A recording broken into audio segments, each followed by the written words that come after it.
Hello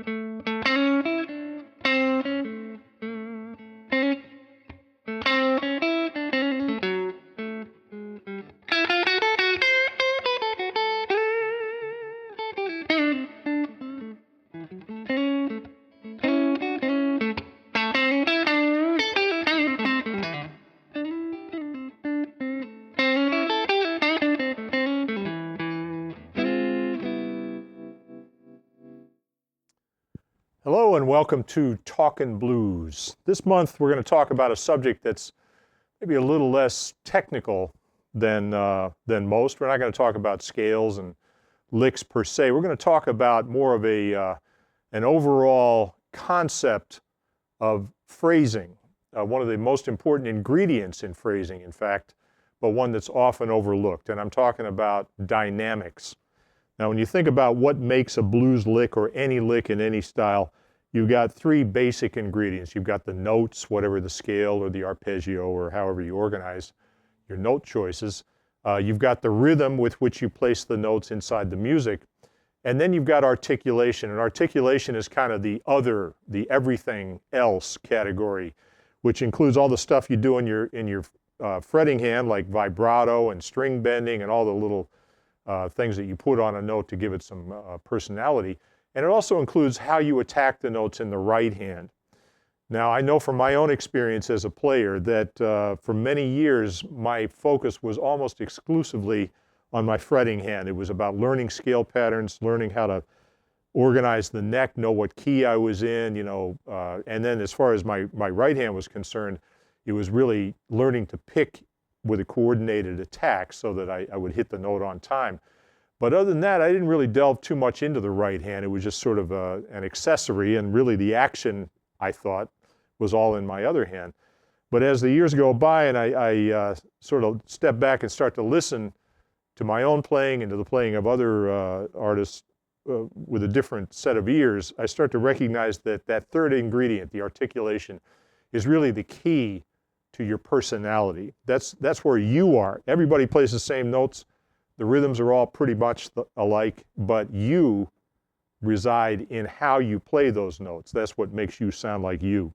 So this time we're going to talk about specifically how to use loudness and softness in your playing to give your playing more personality. Now, when you're learning scale patterns and things like that, if you have an organized method, one of the things that you do routinely is you play with a metronome.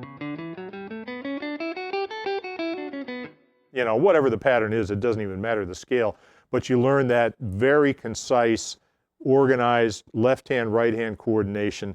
And one of the things that you tend to do as you practice is, whether consciously or not, you tend to hit every note with the same volume level.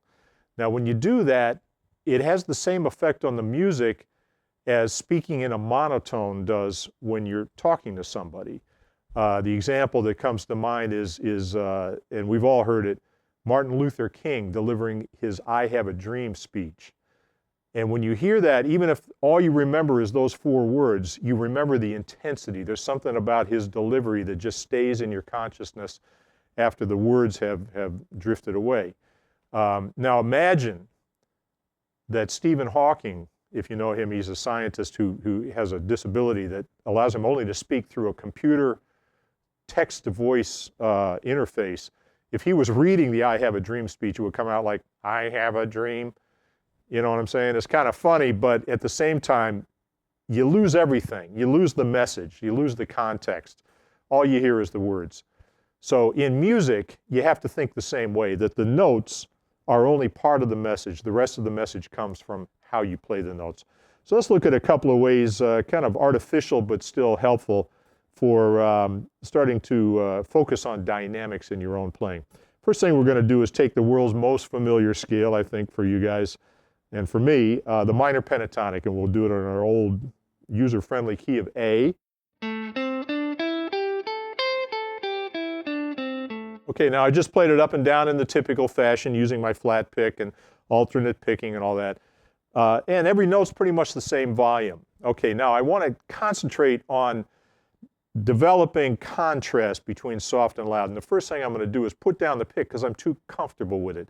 and I'm going to take up a technique that I'm not so comfortable with, and that's bare fingers. I'm going to play the same scale, and try it along with me here. So we're going to play that A minor pentatonic scale, and I'm going to use thumb and finger, and I don't have a technique, so I'm just going to try to grab the notes any way I can.